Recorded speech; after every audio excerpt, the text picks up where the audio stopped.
Verdict na lang ang kulang. Tama. Kaya, hayaan na lang natin magpasya yung korte.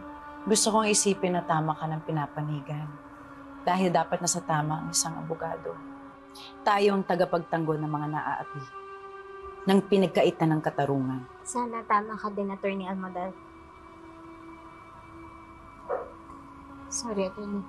Hindi ko maiwasang hindi tingnan eh.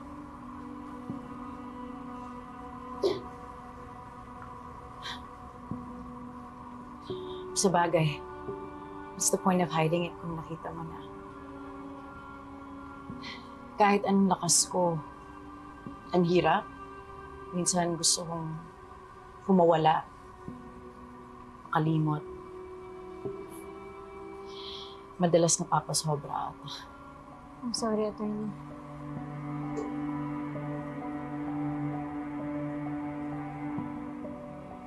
Survivor ako ng date.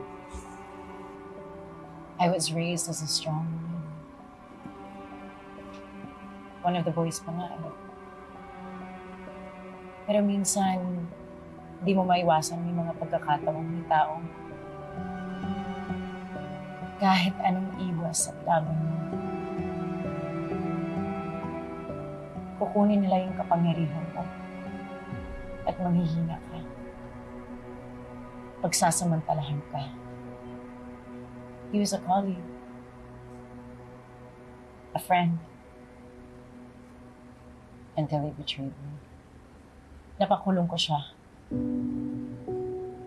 Kasakit siya at doon siya namatay. Akala ko nakaganti na ako. But the trauma is still here. And my body haunting me.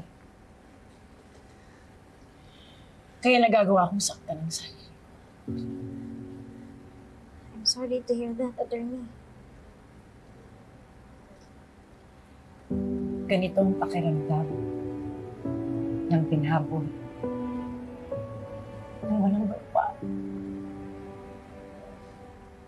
Maraming kaso ng ganitong krimen sa kababaihan, Attorney Matias.